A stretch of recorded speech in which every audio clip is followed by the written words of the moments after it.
In today's video, we're going to be covering deleading. Now, what is lead? Lead is a metallic substance that was added to paint back prior to 1978. It was added because it made paint brighter and more durable. However, later on it was found that if ingested, eaten, breathed in any of the debris from dust of the actual paint, any children under the age of 6 years old, or really anybody, but specifically younger children, because of the fact that they're still developing, can have issues with their health as well as their development. So it was decided that after 1978, no paint can actually have any lead within it. However, this doesn't mean that any paint used prior to in the houses doesn't contain lead. And really that's what we're going to be talking about today. So the process of deleading is pretty simple. What you'll first want to do is determine if your house was built before 1978 or not after 1978. If after 1978, you really don't have to worry about it, and you'll know that there's no lead in the home, at least due to paint as a result, and because of that, you can actually rent it to anybody under the age of 6 years old. In Massachusetts, they require that if there is a family having a child under the age of 6, you are legally obligated to delead it. It's not enough to be able to say, I'm not sure, I don't know, and ignorance is not bliss in this case.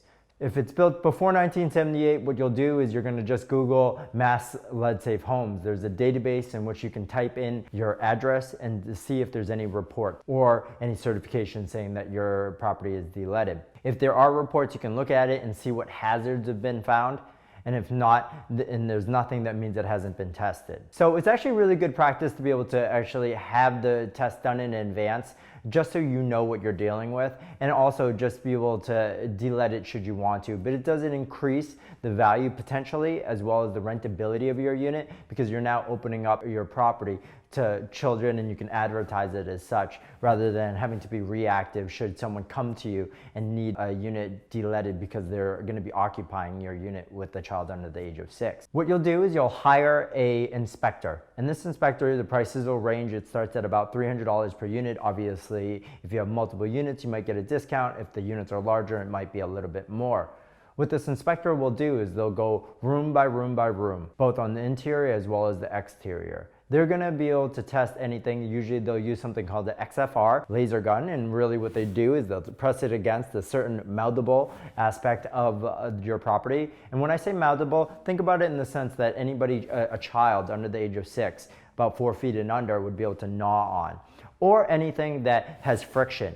And you can think of friction as such things as your windows that open up and down and the sides of it, perhaps doors that open and close. These are the friction that'll cause paint dust due to the scraping of two different surfaces. Again, you'll test both the inside and the outside, and if there's anything over the limit of lead within the paint, which is 1.0 milligrams per centimeter, either way, you'll get this report back.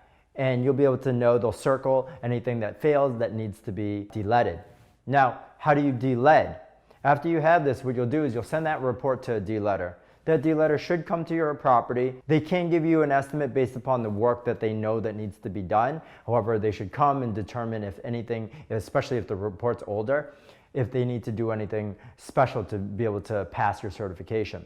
There's different types of deleaders, and this is really important because as a homeowner, you're able to delead to a very certain small degree, and then you can hire what you can call a moderate risk deleader. And a moderate risk deleader might be able to replace, right? Say if there's a door.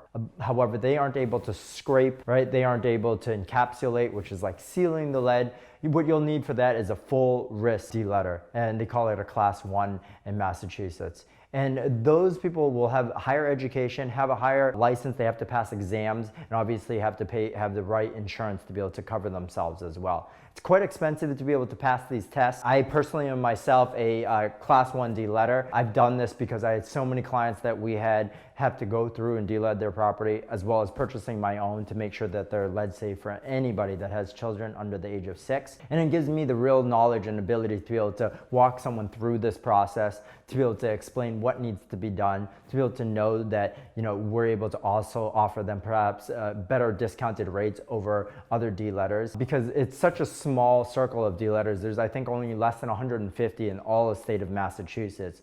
And they're very big, you know, sometimes doing big projects, not small residential homes. If you have a lot of lead in your property, you might need a full risk deleader. What they'll come and do is they'll give you an estimate, and they'll be able to explain to you the timeline.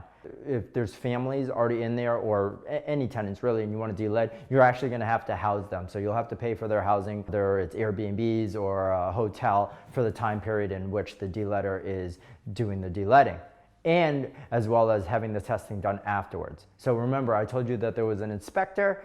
They come at the beginning. They know exactly what was, needed to be deleaded. You have the deleader come. It can range depending upon how much work needs to be done. They'll have to do preparations to be able to make sure that any neighbors are safe, put up signs as well. They'll delead the property. Then they do a very, very thorough cleaning.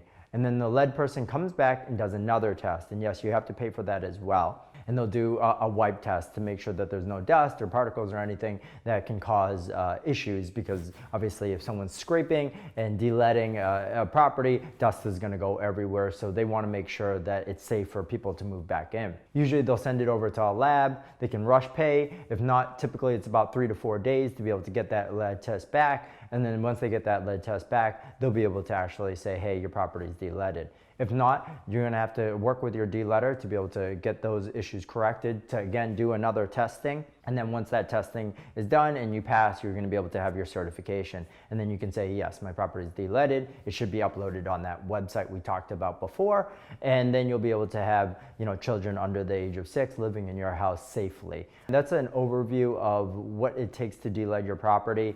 If you have any other questions, feel free to reach out to me. I'd be happy to walk you through the process, answer any questions, and help delead your home if necessary. You've reached the end of this video, and you are now one step closer to becoming the landlord that you want to be. With easy to follow guides and self-paced exercises crafted from decades of experience, you're sure to learn everything you need to know and nothing that you don't. Check out the description for more details.